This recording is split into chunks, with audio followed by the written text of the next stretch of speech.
옛 신라의 영토로 알려진 곳에 심상치 않은 흔적들이 남아있었다.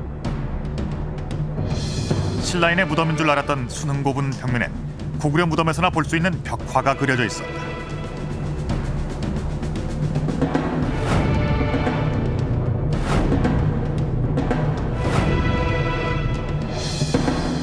심지어 무덤의 주인공도 고구려 인물이다, 이렇게 생각을 하고 있습니다. 심지어 신라 왕의 목숨까지 고구려군의 손에 좌우되었다는 사실은 그 자체로 충격이었다. 이미 신라는 나의 속국이고 신라 왕은 나의 속민이다. 그렇게 생각하는 것이 당연할 수 있고요. 그런데 1946년 경주에서 발굴된 신라인의 무덤에서 수수께끼의 열쇠를 쥐고 있는 뜻밖의 유물이 출토됐다. 청동그릇에 새겨진 누구도 예상치 못한 이름. 광개토지 호태왕. 그렇다면 당시 신라는 광개토대왕의 지배를 받았던 것일까?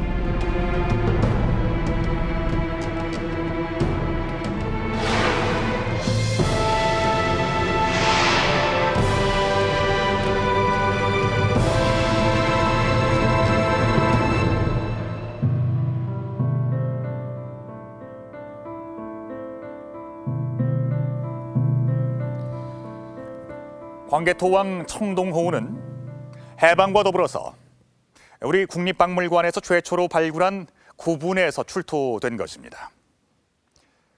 만약에 우리가 알고 있는 고구려 옛 영토에서 나온 것이라면 아무도 이상하게 생각하지 않았겠죠. 그런데 이 광개토왕 청동호우가 발굴된 곳이 바로 경주였습니다. 지금 보시는 바로 이것이 신라의 왕도 경주에서 발굴이 된 광개토왕 청동호우입니다. 얼핏 보면은 밥을 지을 때 사용하는 청동제 소처럼 보이죠. 그런데 어떤 이유로 이 그릇에 광개토왕의 이름이 있는 걸까요? 그리고 어떻게 신라 왕도에 광개토왕 청동호우가 묻혀 있었던 걸까요? 오늘 이 시간엔 광개토왕 청동호우에 담긴 수수께끼를 함께 추적해 보도록 하겠습니다.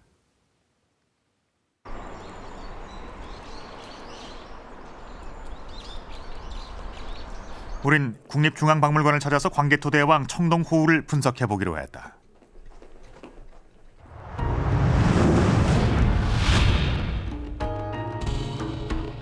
뚜껑과 함께 나란히 전시되고 있는 이 청동그릇 세트가 경주에서 발굴된 청동호우다.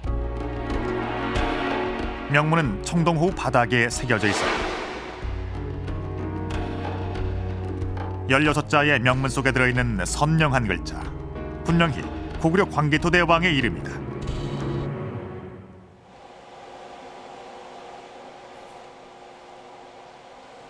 그렇다면 청동호우는 어디서 만든 걸까?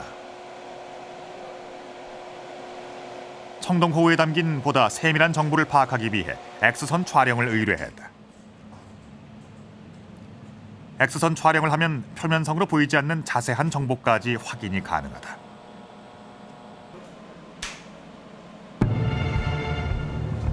X선 사진을 판독한 결과 청동호우를 만든 제작 방법이 드러났다. 청동호우 바닥은 명문을 새긴 그릇의 틀을 미리 마련한 뒤에 청동을 부어서 주조한 흔적이 희미한 선으로 남아 있었다.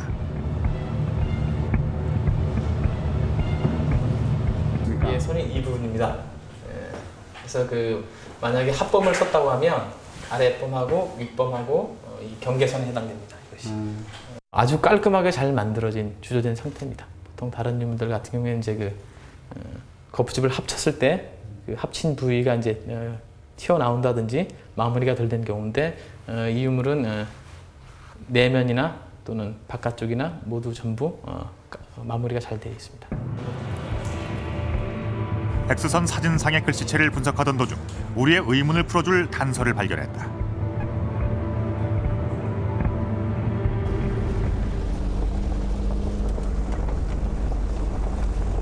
우린 고구려의 옛 도읍지였던 길림성 집안에 남아있는 광개토대왕 비석의 글씨체와 비교해보기로 했다.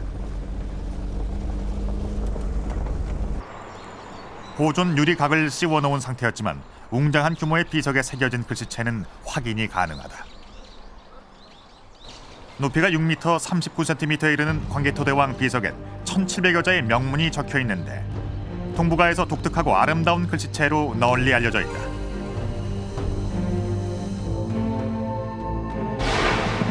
그런데 광개토대왕 비문의 서체와 청동호우의 글씨체가 너무나 비슷하게 닮았다.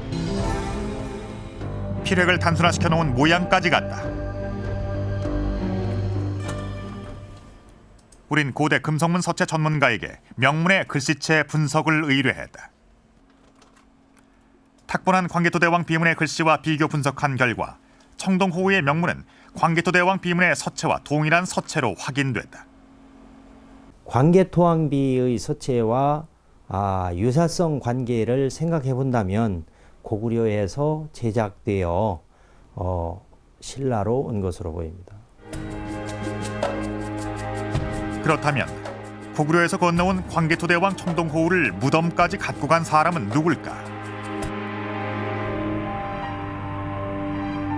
신라인일까? 고구려인일까? 광개토대왕 청동호우는 경주 대릉원과 연결된 노서동 고분 지역에 묻혀 있다.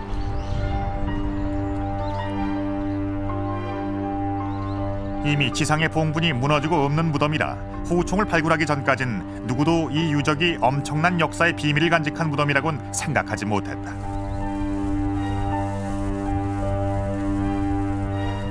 발굴 조사 전에 이미 그 호우총을 중심으로 한 주변 지역은 여러 채의 민가가 있었고요. 이 호우총의 그 봉분은 이미 상당히 낮게 삭평이 되어 있었던 상황이었습니다. 그리고 호우총의 그 봉분 위에도 한 채의 그 초가집이 남아 있었습니다. 해방 이듬해인 1946년 5월 최초로 결성된 우리 발굴단이 민가의 마당을 파내려 가자 놀라운 유물이 쏟아져 나왔다. 흥분과 설레임 속에 수습된 유물 중 하나가 칼의 손잡이에 용이 조각된 환두대도였다. 황금으로 만든 화려한 장식품들은 호우총의 주인이 예사롭지 않은 사람이라는 것을 보여주고 있다.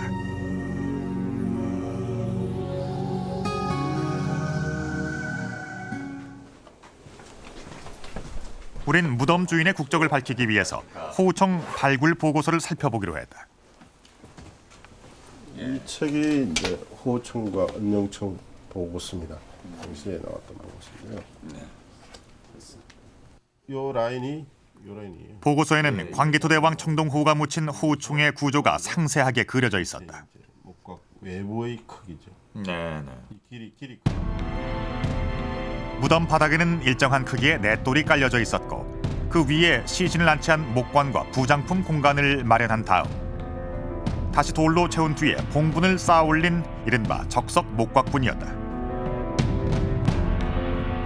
무덤 자체의 형태가 그 신라의 전형적인 적석 목각분이고 또 무덤 속에 그 피장자가 쓰고 묻힌 그 장신구 자체가 신라 스타일이고 특히 그 중에서도 모자가 금동관이기 때문에 이 사람은 신라 왕족 중에 한 사람이다라고 확실하게 이제 얘기를 할 수 있습니다. 광개토대왕 청동호우와 함께 묻힌 사람은 신라의 왕족이었던 것이다. 아마도 광개토대왕 청동호우는 그 신라 왕족과 죽음까지 함께한 특별한 물건이었던 것이 분명하다.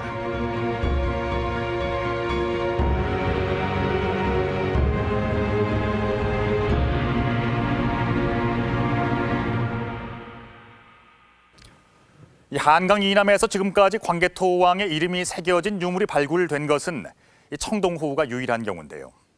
왜 하필 신라 왕족의 무덤에서 이것이 나왔느냐 하는 문제입니다. 이 청동호우의 바닥을 보면 광개토 호태왕이라고 뚜렷하게 새겨져 있죠. 우리 역사상 가장 광활한 지역을 개척했던 인물이 바로 고구려의 광개토 대왕이란 사실은 너무나도 유명한 것입니다. 상식적으로 생각을 했을 때 이런 광개토왕의 이름이 이 그릇에 새겨져 있다. 이것은 그만큼 각별한 의미를 담고 있는 유물이란 뜻입니다. 그런데 이 유물이 왜 신라 왕족의 무덤에서 나왔을까요? 광개토왕과 신라. 이들은 과연 어떤 관계였을까요?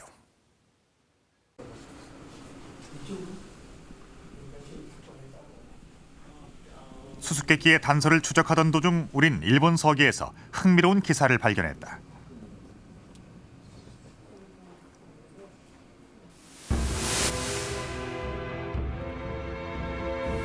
고구려 왕이 군사 100명을 신라 땅에 파견해서 신라를 지켜주었다는 기록이다.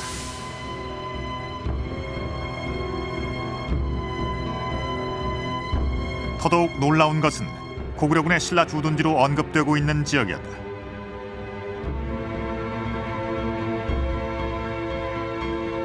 일본 서기가 고구려군 주둔지로 밝힌 국내는 신라 땅 어디를 말하고 있는 걸까? 그 기사의 국내라는 것은 지금의 경주를 의미합니다. 우리 고대 사서에는 국인일 경우에는 글자 그대로는 나라 사람을 지칭하지만 실질적으로는 조정의 대신들 또는 수도 서울의 사람들을 표현하고 있습니다. 아울러서 국내라는 것도 지금 우리 입장에서는 뭐 대한민국 안이 국내이지만 고대 사서에서는 수도를 의미합니다. 다른 곳도 아닌 신라의 수도 경주에 고구려군이 주둔했다는 선뜻 믿겨지지 않는 일본 서기의 기록은 사실일까?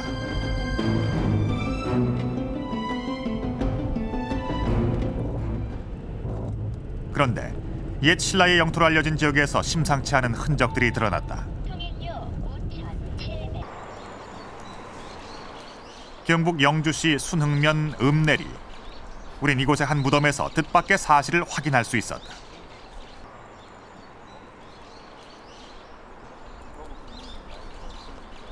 주변의 유적지를 조사하던 이명식 교수는 이 무덤에서 우연히 도굴구멍을 발견했다. 구멍이 어디 있었습니까? 예. 무덤 방 벽면엔 예상치 못한 광경이 펼쳐져 있었다. 도굴구멍 자리거든요. 벽에 이제 그림이 특히 이제 서벽 쪽에 있는 역사상 이게 눈으로 이제 싹 들어오는 거예요. 그래서 야 이게 벽화구나. 목이 잘린 인골이 수습된 무덤방 벽면에서 벽화 그림이 확인된 것이다. 복원해놓은 무덤방으로 들어가자 고구려 구분에서나 볼 수 있는 벽화 그림이 한눈에 들어온다.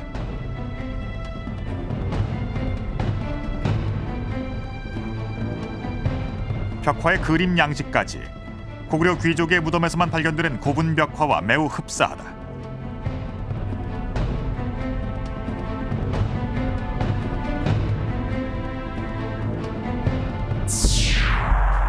널길 벽면에 그려진 수호신의 모습은 고구려 사신총 벽화의 수호신과 닮아있다.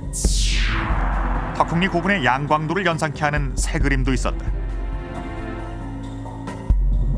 왜 신라 지역에 고구려식 벽화 무덤이 있는 것일까?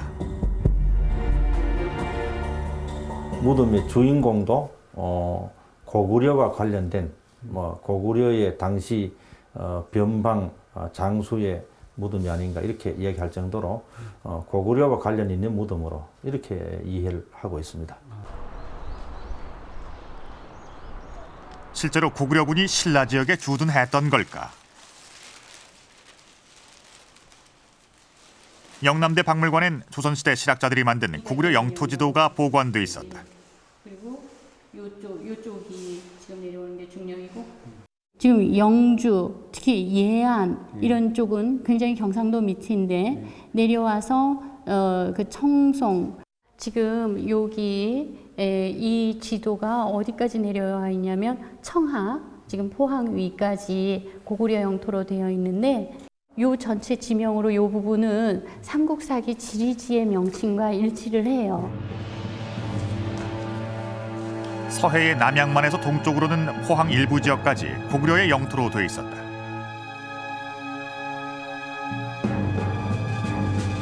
고분 벽화가 발견된 순흥을 비롯해 고구려 영토로 표기된 지역은 삼국사기 지리지의 고구려 지명과도 거의 일치한다.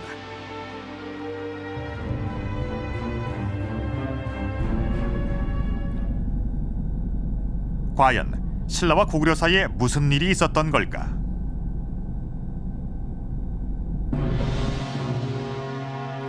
우린 서기 399년 신라에 심각한 사태가 발생한 것으로 보이는 기록을 찾아냈다.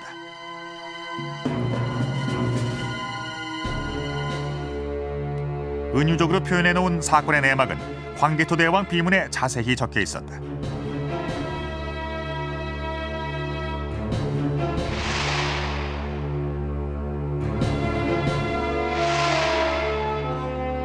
광개토 대왕 비문에 따르면 외의 공격으로 수도를 점령당하는 위기에 몰린 신라의 내무랑이 사신을 보내 광개토 대왕에게 고구려의 지원을 요청했다는 것이다.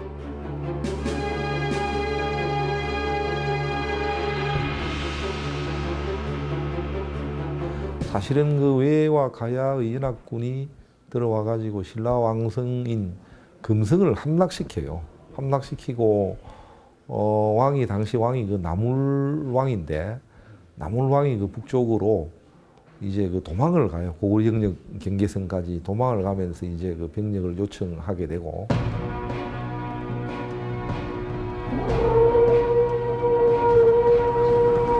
광개토 대왕이 5만의 고구려군을 파병한 것은 그 이듬해인 서기 400년. 막강한 기마 군단을 주력군으로 하는 고구려군은 거침없이 남진한다. 고구려군은 신라를 위협했던 가야 지역까지 휩쓸었다.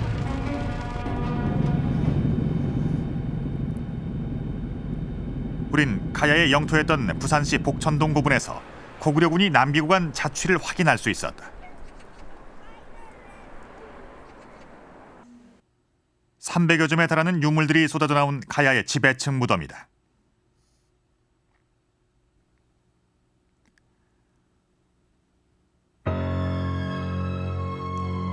그런데 이들 무덤에서 4세기까지 가야에서는 보이지 않았던 기마용 무기들이 출토됐다. 기마 무사가 착용한 목가리개를 포함해서 전쟁터를 달리는 말을 무장시킬 때 사용한 말 얼굴 가리개도 들어있었다.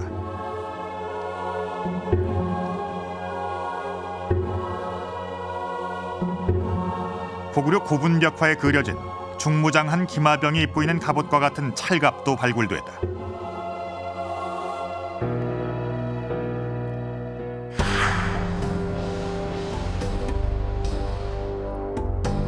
고구려 기마군단은 기마병은 물론 말도 철제 갑옷으로 무장시켰는데 말 얼굴 가리개 역시 고분벽화에서 보던 것과 같은 형태였다.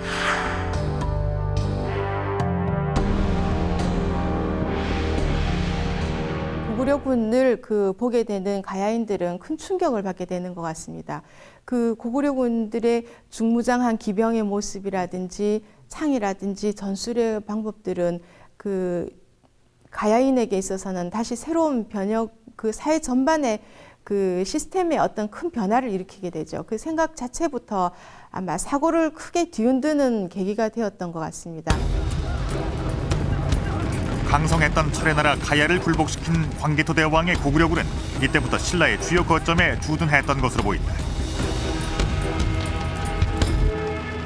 외와 가야 세력이 준동할 염려가 있으니까 고구려 군사력이 일부 중요한 거점 지역에 주둔을 하고 나아가서는 왕경에다가도 경주에다가도 아마 일정한 병력이 주둔하면서 정치적 군사적으로 신라에 강한 영향력을 행사하고 울산시 울주군에도 주둔의 흔적으로 추정되는 유적이 있다. 돌도 상당히 큰데요. 그렇죠. 이게 한 사람 옮기 마치 돌무더기를 쌓아놓은 것 같은 유적이다. 그 정도 크기입니다. 하지만 자세히 살펴보면 단순한 돌무더기가 아니라는 것을 알 수 있다. 돌을 쌓아놓은 유적의 둘레가 60m, 높이도 6m에 달하는데 적석총이라 불리는 고구려 돌무지 무덤의 형식과 비슷하다. 유적지 담장으로 보이는 둘레석도 남아있었다. 원래는 원래 모양을 많이 훼손한 거예요, 이것도. 아, 여기 이렇게 저기 돼 있죠, 이게. 예. 적수성이 반석이 보이지 않습니까? 둘레석까지 두른 것으로 볼 때 고구려의 돌무지 무덤일 가능성이 커 보인다.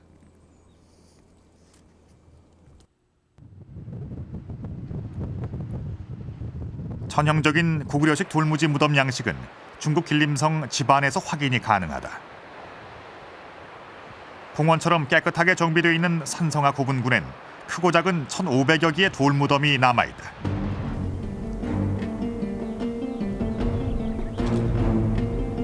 다듬지 않은 강돌을 쌓아 올려서 만든 이 무덤은 고구려 무덤의 초기 형태다. 초기 고구려 땅이었던 지역에선 어김없이 돌무지 무덤이 남아있다.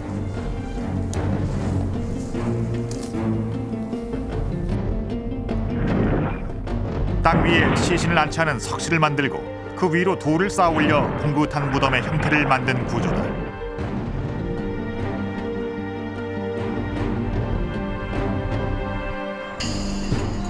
쌓아 올린 강돌이 무너져 내리지 않도록 무덤 아래쪽에 기단을 만들어 놓은 무덤도 있다.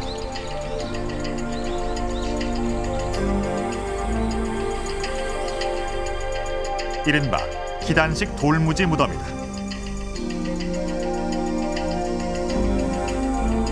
그런데 울산의 돌무지 유적의 아래쪽에도 기단석이 조성되어 있는 것처럼 보인다. 여기 보시면 아시겠지만은 밑부분 바닥돌 큰 돌이 열을 지어서 있습니다. 이 돌과 이 돌 다른 돌인데 열을 지었죠. 그래서 이 열이 저기까지 끝까지 보이죠. 그래서 이것은 분명히 가장 밑쪽에 바닥돌은 열을 지어서 쌓았다는 것을 알 수 있고, 이런 돌들은 위에서 무너져 내려온 거죠.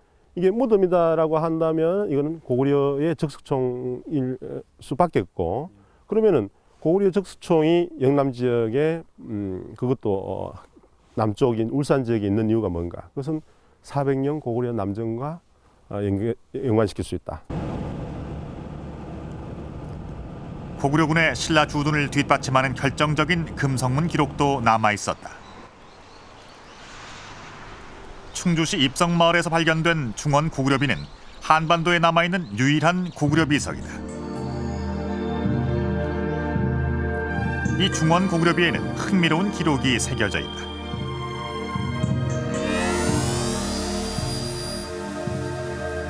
신라 톤의 당주라는 글귀는 신라 영토 안에 당주가 있었다는 뜻인데, 당주는 무엇을 말하는 걸까? 보통 당이라고 하는 것은 그 군사를 지휘하는 깃발을 의미하는 것인데, 거기서 당주는 군사령관이라는 뜻입니다. 그러니까 신라 톤의 당주는 신라 땅에 있는 고구려 군사령관이다, 이런 뜻이죠. 황개토대왕 비문에도 고구려 왕의 군사를 뜻하는 왕당이라는 명문이 등장하는 것으로 볼 때, 신라 톤의 당주는 신라 영토에 주둔했던 고구려군 사령관을 뜻하는 것이 분명하다. 일본 서기의 고구려군 주둔 기사를 보면 고구려 군사가 휴가 가는 장면이 등장한다.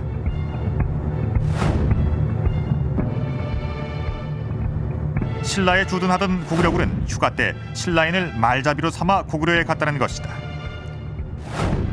일시적인 주둔이 아니었다는 얘기다. 어쩌면 황개토대왕 청동호우는 고구려군이 신라에 주둔했던 바로 이 시기에 신라 왕족에게 전해졌던 것인지도 모른다.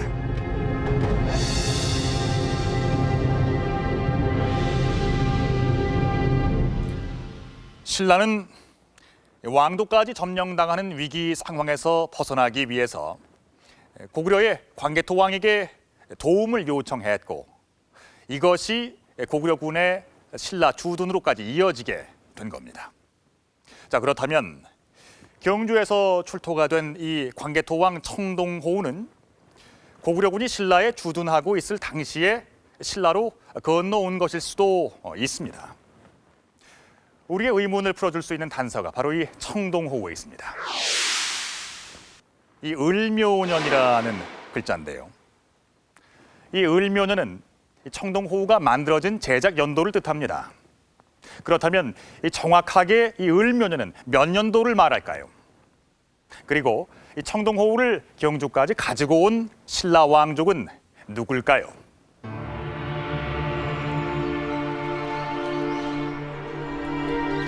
우린 황개토 대왕의 신하였던 모두루 묘지에서 실마리를 찾았다.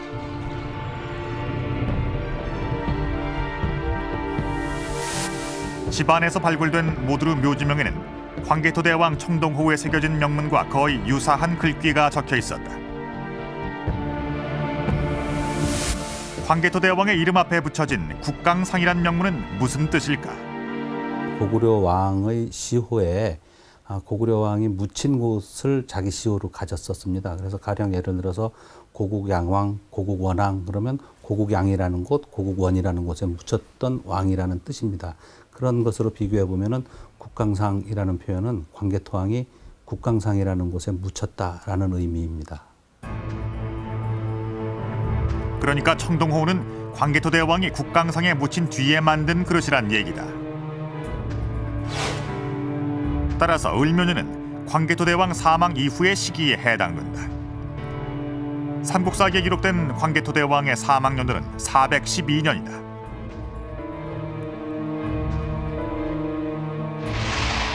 고구려 장례 풍습을 전하는 중국 기록에는 3년상을 지낸 것으로 실려 있는데 광개토대왕 3년상을 치르고 첫 제사를 지낸 415년이 바로 을묘년이다. 그렇다면 청동호우는 광개토대왕을 기리는 제사용 그릇이 아닐까? 그 호우의 경우는 제일 중요한 것이 바로 그것이 국강상 광개토지 호태왕 그 호우라고 하는 것이죠. 그러니까 이것은 광개토대왕과 관련되는 광개토왕을 추모할 때만 사용하는 것이지 일상용기라면 뭐 아무 때나 쓸 수 있겠지만은 그래서 광개토왕과 추모할 때 쓰는 의식기가 분명하다고 봅니다. 광개토대왕의 첫 제사 때 만든 제기라면 고구려인들에게 특별한 의미를 지니는 그릇이었을 것이다.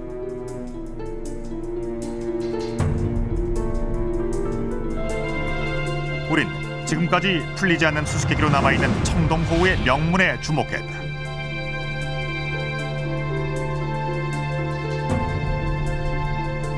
(16자의) 명문 가운데 발굴단이 끝내 해석하지 못한 글자가 마지막에 등장하는 호우십이라는 글자다.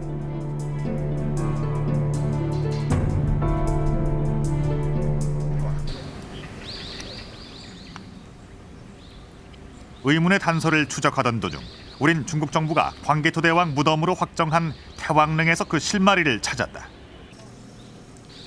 지반시에서 가장 넓은 묘역을 차지하고 있는 태왕릉은 멀리서도 그 규모를 실감할 수 있다. 무덤 기단부 한 변의 길이가 66m, 높이는 아파트 6층 높이다. 이 청동방울은 이곳 태왕릉 주변에서 출토된 것인데 여기에도 96이란 숫자가 적혀있다. 청동방울의 96은 무엇을 의미하는 걸까? 저는 방울을 만들었는데 전부 만든 방울이 96개라는 의미가 될 수도 있고요. 또는 이 방울이 크기가 크지 않기 때문에 100개, 200개 정도도 만들 수 있었다고 생각합니다. 그럴 경우에 이 방울이 96번째 방울이다라는 의미로도 볼 수 있다고 생각합니다. 어쩌면 청동호우에 새겨진 숫자 역시 같은 뜻으로 쓰인 것인지도 모른다. 혹시 이 숫자는 10개 남짓 한정해서 특수 제작한 그릇이란 뜻이 아닐까?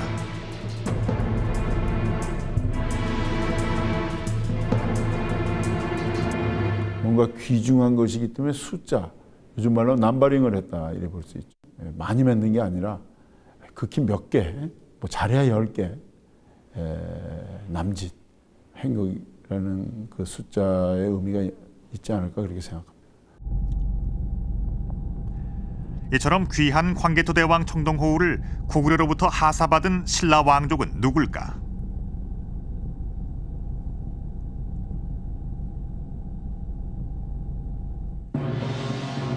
우린 삼국사기에서 당시 고구려에 머물고 있던 신라 왕족을 찾았다.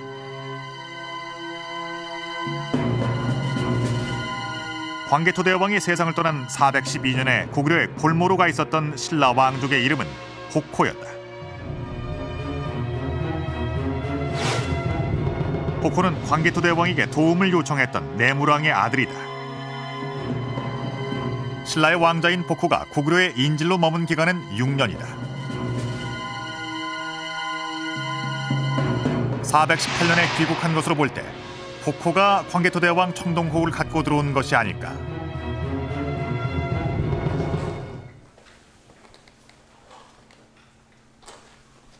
우린 호우총에서 발굴된 환두대도를 정밀하게 분석해 보기로 했다. 환두대도의 모양에 따라 그 무덤 주인의 신분을 가늠할 수 있기 때문이다. 엑스선 촬영을 하면 부식돼 형체를 알아보기 힘든 문양도 판독할 수 있다.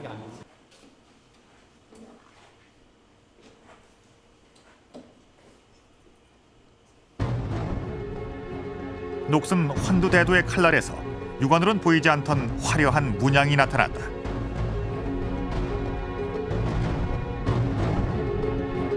금방이라도 날아오를 것만 같은 용이 물고기를 물고 있는 문양이다.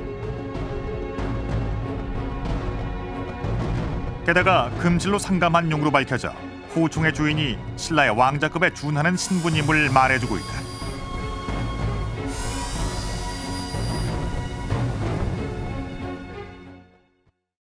복호의 그 고구려 체제 시점이 그 유물이 만들어질 때쯤 됩니다.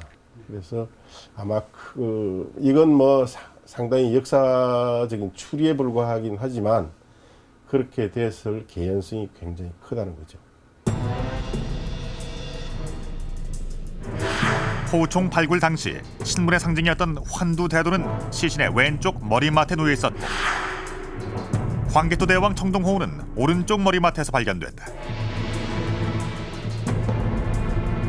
이 청동호우가 광개토 대왕을 기리는 첫 제사 때 특수 제작한 10개 남짓한 제사 용기의 하나라는 점도 그 신분을 짐작케 한다.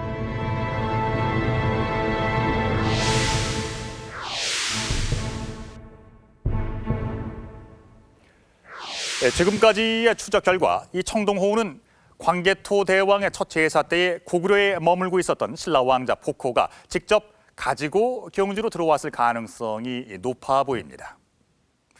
그러니까 광개토 왕이 세상을 떠난 뒤에도 고구려가 신라에게 이 귀한 청동호우를 줄 만큼 특별한 관계에 있었다는 얘기죠.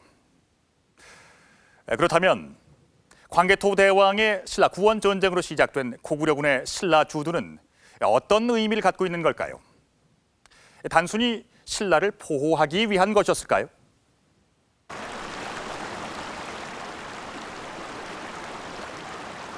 태화강 지류에 자리한 울주군 천전리 계곡.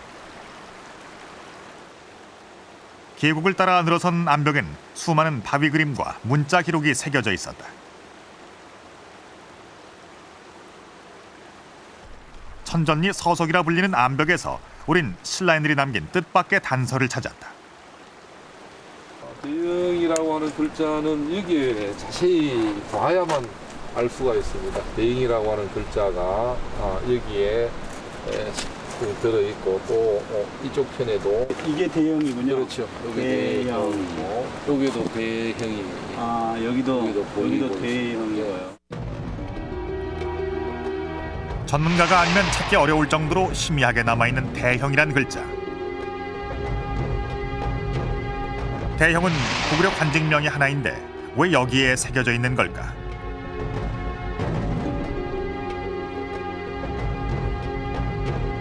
고구려 덕흥리 고분에도 같은 글자가 있다. 무덤방 벽면엔 무덤 주인이 역임한 관직명이 적혀 있다. 그중 하나가 대형이다. 환도 산성에서 발굴된 기와엔 소형이란 명문이 새겨져 있었는데 이 역시 고구려 관직명이다.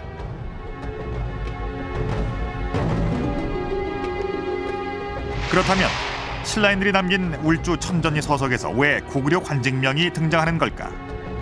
고구려의 영향을 받은 걸까?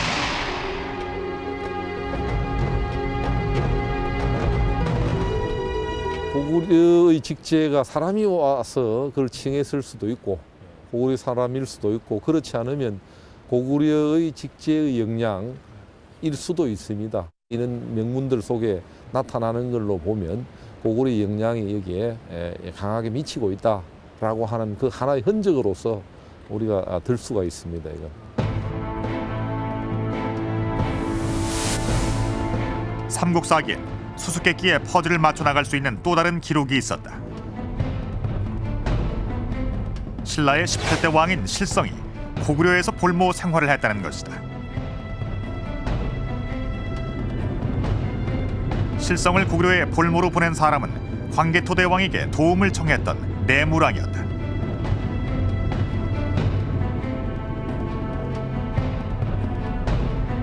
그런데 내무랑이 세상을 떠나자 고구려에서 돌아온 실성이 왕위에 오른 것으로 돼 있다.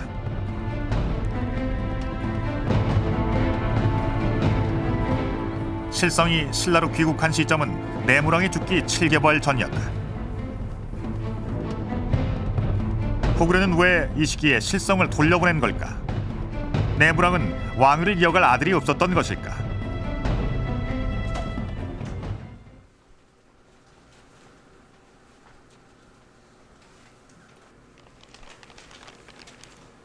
우린 신라 김씨 왕족의 족보에서 내무랑의 직계의 자손을 찾아보았다. 그런데 족보에 올라있는 내무랑의 아들은 3명이나 된다. 어떻게 내무랑의 직계 아들을 제치고 실성이 신라의 왕위를 계승했던 걸까? 혹시 고구려의 힘이 작용했던 걸까? 실성은 사실은 고구려의 도움을 받아가지고 국내 세력 기반이 약해졌지만은 고구려의 도움을 받아가지고 실성이 즉위를 하게 되는 거죠. 그 이후에 상당한 기간 동안 신라는 고구려의 정치적 영향력 아래에 들지 않을 수가 없게 되고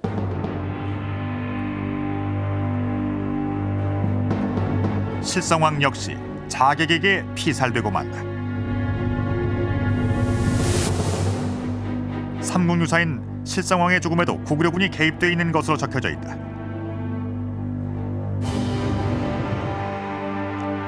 사건이 일어난 것은 417년.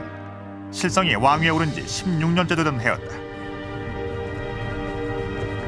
실성왕은 고구려군을 동원해서 자신의 왕권을 위협하는 눌지를 제거하려다가 도리어 그 칼날에 피살되고 만다. 눌지를 내세워서 실성을 죽이게 되는 것도 역시 고구려였고 눌지를 왕위에 내세운 것도 역시 고구려였다. 여기까지는 고구려의 정치적 영향력이 사실상 얼마나 신라에 크게 미치고 있었던가를 보여주는 그런 사건이라 하겠습니다. 신라의 왕경에 군대를 주둔시켰던 고구려는 내정까지 깊숙이 개입하며 막강한 영향력을 행사하고 있었던 것이다.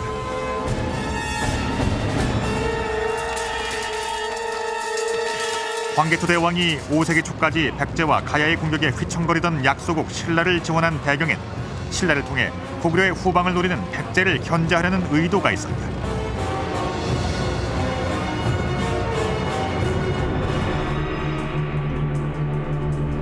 실제로 광개토 대왕 군대의 파병 이후 급변한 고구려와 신라의 관계는 광개토 대왕 비문에 잘 나타나 있다. 이 비문은 전엔 신라 왕이 직접 찾아와 고구려의 지시를 받은 적이 없었는데 광개토 대왕 때에 이르러서 신라 왕이 스스로 찾아와 조공을 바쳤다고 해석될 수 있다. 광개토 대왕 비문은 무엇을 뜻하는 것일까? 동아시아 역사에서 이 외관계 중에서 친조를 하는 것은 그 예속도가 가장 강한 것을 의미합니다. 그리고 그런 사실들이 광개토 대왕 비문만 있는 것이 아니라 좀 더 구체적인 사실은 바로 중원 고구려비에 잘 나타나고 있죠. 신라가 고구려의 속국 상태에 놓여 있었다는 기록은 중원 고구려비에도 나와 있었다.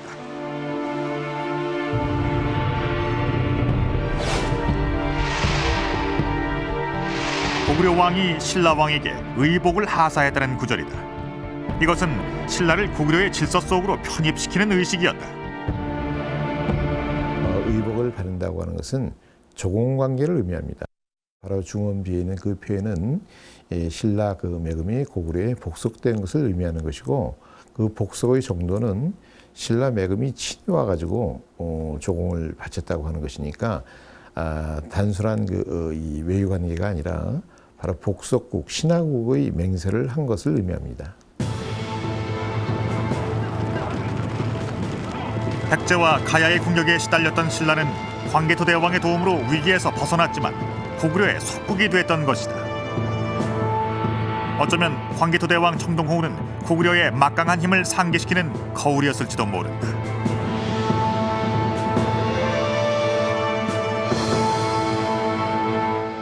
우린 광개토왕 청동호우에 담긴 고구려와 신라의 관계를 추적하는 과정에서 삼국사기에는 이 두 나라의 관계에 대해 단 한 줄도 기록이 없다는 사실을 확인할 수가 있었습니다. 광개토왕의 신라 구원 전쟁을 기점으로 신라는 정치 군사적으로 고구려에게 예속된 사실상의 속국이 돼 있었던 겁니다. 광개토왕의 첫 제사 때 추모용으로 제작했던 이 청동호우가 신라 왕족의 무덤에서 출토된 배경엔 다 이런 이유가 있었던 겁니다. 자, 그렇다면 신라는 언제쯤 고구려의 그늘에서 벗어나게 된 걸까요?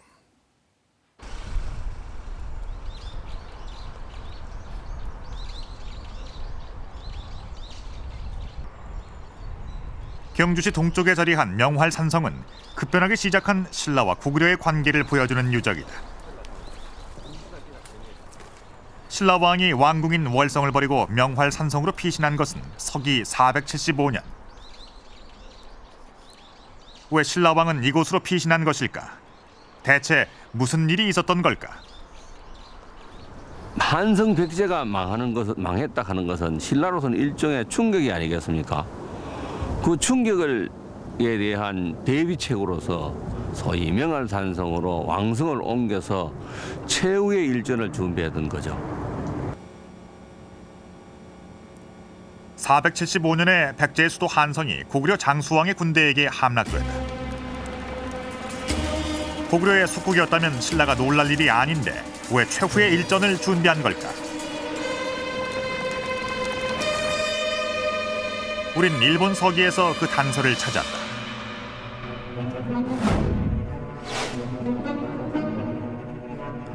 신라 왕이 집안에 있는 수탈을 제거하라는 지시를 내렸다는 이상한 기록이다.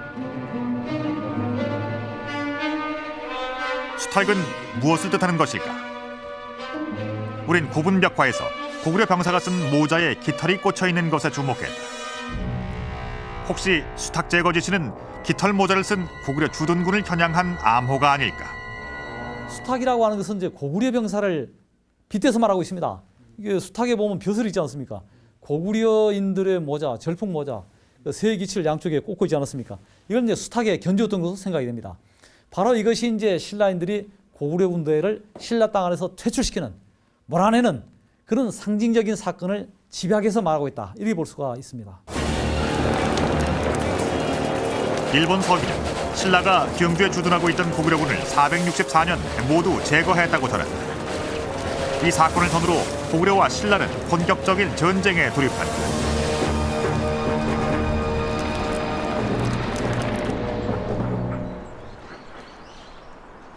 절치부심 독립의 길을 찾아온 신라는 백제와 협력하는 나제 동맹을 선택한다. 그리고 크고 작은 고구려의 공격을 물리친다. 충북 보은의 3년 산성은 신라가 고구려와 싸우던 470년에 쌓은 성이다. 1500여 년이 지난 지금까지도 옛 모습을 그대로 간직하고 있을 정도로 견고하게 쌓은 것을 알 수 있다. 3년 산성을 축조한 신라는 더 이상 한반도 남부의 약소국이 아니었다. 5세기 후반 격변의 소용돌이 한가운데서 3년 산성을 쌓은 신라는 이곳을 한강으로 진출하는 교두보로 삼는다.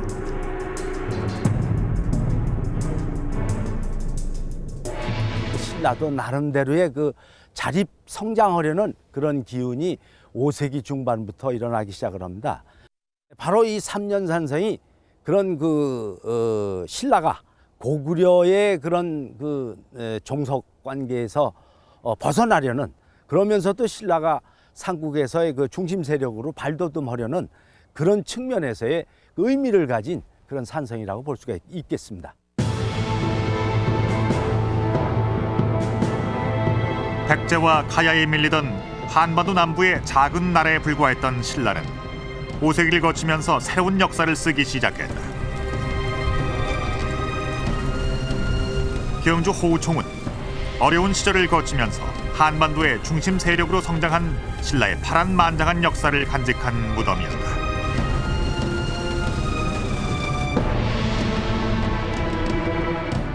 이곳에 묻힌 광개토대왕 청동호우는 신라가 한때 고구려의 속국이었다는 사실을 보여주는 증거품이었다.